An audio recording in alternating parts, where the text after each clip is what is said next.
আসসালামু আলাইকুম প্রিয় দর্শক, দেশ বা দেশের বাইরে থেকে এই মুহূর্তে যারা ভিডিওটি দেখছেন আপনাদের সকলকে জানাচ্ছি অনেক অনেক শুভেচ্ছা। আজ আপনাদের তৈরি করে দেখাবো ফুলকপি দিয়ে ভীষণ মজার স্বাস্থ্যসম্মত একটা নাস্তা। এই নাস্তাগুলো তৈরি করতে খুবই কম তেল লাগে আর অল্প সময়ে তৈরি করে নেওয়া যায়। যারা অতিরিক্ত তেল মশলা খেতে পারেন না আপনারা কিন্তু এই নাস্তাটা তৈরি করে নিতে পারেন। নাস্তাগুলো খেতে খুবই মজার। সকাল বিকেলে নাস্তা হিসেবে বা বাচ্চাদের টিফিনের জন্য এই নাস্তাগুলো তৈরি করে নিতে পারবেন। আর এই নাস্তাগুলো ছোট বড় সবাই অনেক পছন্দ করবে। তো ভিউয়ার্স, ভিডিওটি স্কিপ করবেন না, ভিডিওটি না টেনে ফুল ওয়াচ করবেন। আশা করছি আপনাদের কাছে রেসিপিটি অনেক ভালো লাগবে। যদি রেসিপি আপনাদের কাছে একটু ভালো লাগে তো অবশ্যই চ্যানেলটি সাবস্ক্রাইব করবেন আর ভিডিওতে লাইক দিয়ে ভিডিওটি শেয়ার করে দিবেন।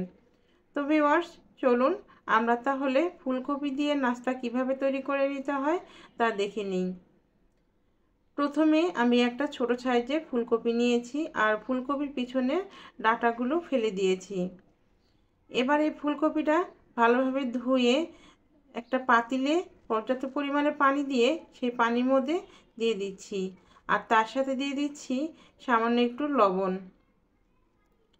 এবার গ্যাসের ফ্লেম জ্বালিয়ে এই ফুলকপিটাকে খুব ভালোভাবে সিদ্ধ করে নিতে হবে।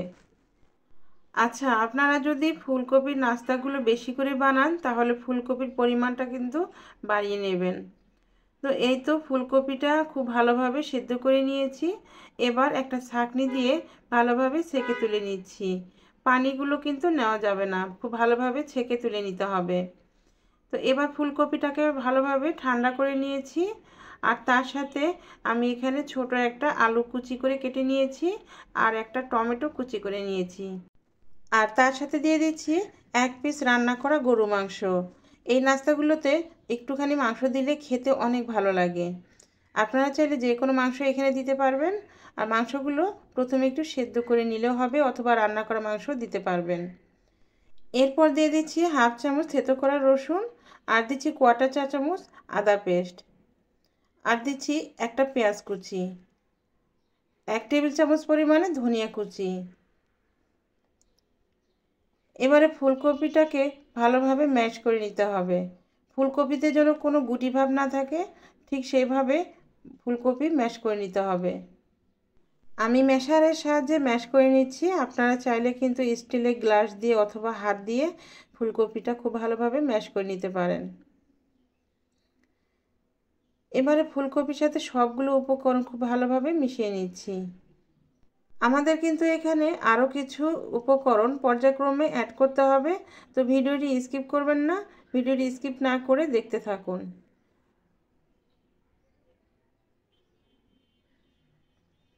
যখন সবগুলো উপকরণ ভালোভাবে মেশানো হয়ে যাবে তখন এখানে দিয়ে দিচ্ছি 2 চা চামচ পরিমাণের রান্নার তেল।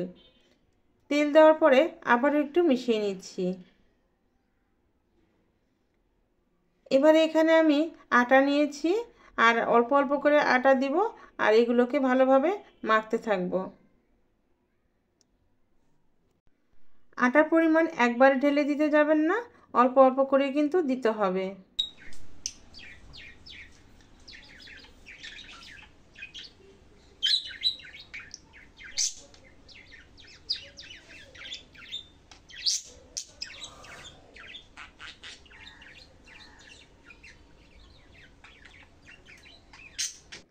যখন সবগুলো উপকরণ খুব ভালোভাবে মাখানো হয়ে যাবে তখন এখানে দিয়ে দিচ্ছি স্বাদ মতো কাঁচামরিচ কুচি আর তার সাথে দিয়ে দিচ্ছি 1/4 চা চামচ হলুদের গুঁড়া আর দিচ্ছি 1/4 চা চামচ শুকনো মরিচের গুঁড়া।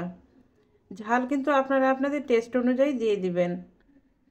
এরপর আবারও খুব ভালোভাবে সবগুলো উপকরণ মেখে নিচ্ছি।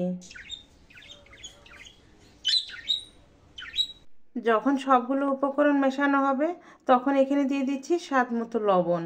লবণ দিয়ে আবারও ভালোভাবে মেখে নিচ্ছি। লবণ দিয়ে মাখানোর পর এই নাস্তার ডো একটু নরম হবে, সেই সময় আরও একটু আটা দিয়ে মেখে নিতে হবে। আর এই নাস্তার ডোটা বেশি শক্ত হবে না আবার বেশি নরম হবে না, ঠিক এই রকম এর ঘনত্ব হতে হবে। তো সবগুলো উপকরণ আমাদের ভালোভাবে মাখানো হয়ে গেছে। এবার নাস্তাগুলো বানানোর জন্য আমাদের এই ডোটা রেডি। এবার এই নাস্তাগুলো বানানোর জন্য চুলায় আগে থেকেই একটা প্যান গরম করে নিয়েছি, আর তার মধ্যে দিয়ে দিচ্ছি চা চামচের 1 চামচ পরিমাণে তেল। এই নাস্তাগুলো ভাজার ক্ষেত্রে বেশি কিন্তু তেল লাগে না, সামান্য একটু করে তেল দিয়ে শুধুমাত্র প্যানটা একটু পিচ্ছিল ভাব করে নেবেন, তাতে কিন্তু নাস্তাগুলো খুব সুন্দরভাবে ভাজা হয়ে যাবে। এরপরে একটা ব্রাশের সাহায্যে তেলটা খুব ভালোভাবে সম্পূর্ণ প্যানে মিশিয়ে দিয়েছি। এবারে হাতে একটু তেল মেখে নিয়ে আমরা অল্প অল্প করে ডো নিয়ে এর প্যানের মধ্যে এভাবে ছড়িয়ে দেব। আর গ্যাসের ফ্লেমটা কিন্তু মিডিয়াম টু লো হিটে রেখে এই নাস্তাগুলো ভেজে নিতে হবে। অল্প আঁচে নাস্তাগুলো ভেজে নেবেন, আর এপিট ওপিট করে খুব সুন্দরভাবে নাস্তাগুলো ভেজে নিতে হবে। যখন নাস্তাগুলো প্রথম পাশটা ভাজা হবে তখন উল্টিয়ে এভাবে নাড়াচাড়া করে নাস্তাটা খুব সুন্দর করে ভেজে নিতে হবে। যখন নাস্তাগুলো আপনার পছন্দ মতো কালার হবে তখন নাস্তাগুলো নামিয়ে নিতে হবে। তো এই তো দেখুন, এই নাস্তাটা কিন্তু খুব সুন্দরভাবে ভাজা হয়ে গেছে। আর নাস্তাটা দেখে নিশ্চয়ই বুঝতে পারছেন নাস্তাটা কতটা লোভনীয় হয়েছে। অল্প আঁচে নাস্তাগুলো ভেজে নিলে উপরেটা বেশ মুচমুচে হয়, আর খেতে এটা অনেক ভালো লাগে। তো আপনারা চাইলে এই নাস্তাগুলো এইভাবে ছোট ছোট করেও তৈরি করে নিতে পারেন।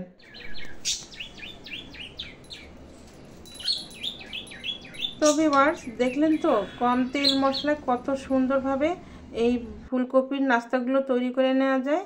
আর এই নাস্তাগুলো আপনারা দেখে নিশ্চয়ই বুঝতে পারছেন নাস্তাগুলো কতটা স্বাস্থ্যসম্মত আর কতটা টেস্টফুল হবে। তো এই নাস্তাগুলো যেহেতু পাতলা করে ভেজে নিচ্ছি, এগুলো ভাজতে একদমই সময় লাগে না। গ্যাসের ফ্লেম মিডিয়াম টু লো হিটে রেখে এভাবে এপিট ওপিট করে ভেজে নেবেন। নাস্তা কালারগুলো অনেক সুন্দর হবে, আর এগুলো খেতেও কিন্তু অনেক মজা হবে। এই তো নাস্তাগুলো সবগুলো তৈরি করে নিয়েছি, আর দেখুন নাস্তাগুলো কতটা লোভনীয় হয়েছে। আলহামদুলিল্লাহ, নাস্তাগুলো খেতে অনেক মজা হয়েছিল। আপনারা এই নাস্তাগুলো সকালে নাস্তা হিসেবেও তৈরি করে নিতে পারেন, আবার বিকেলে চায়ের সাথেও খেতে পারেন। বাচ্চাদের টিফিনে দিলে বাচ্চারা কিন্তু খুব মজা করে খাবে। এই নাস্তাগুলো খেতে এতটাই মজা, বাচ্চারা কিন্তু না করবে না, নিমিষে খেয়ে ফেলবে। তো ভিউয়ার্স, আমার আজকের রেসিপি কেমন হয়েছে অবশ্যই কমেন্ট করে জানাবেন। আর যারা ধৈর্য সহকারে ভিডিওটি দেখছেন আপনাদেরকে অসংখ্য অসংখ্য ধন্যবাদ জানাচ্ছি। আমার রেসিপি আপনাদের কাছে যদি ভালো লাগে তো অবশ্যই ভিডিওতে একটা লাইক দিয়ে ভিডিওটি শেয়ার করে দিবেন, আর আমার জন্য দোয়া করবেন আপনাদের জন্য যেন নতুন নতুন রেসিপি নিয়ে আবারও হাজির হতে পারি। তো আজকের মতো এখানেই বিদায় নিচ্ছি। দেখা হবে আবার নতুন কোনো এপিসোডে। সে পর্যন্ত সবাই ভালো থাকবেন, সুস্থ থাকবেন, সকলকে ভালো রাখবেন। আল্লাহ হাফেজ।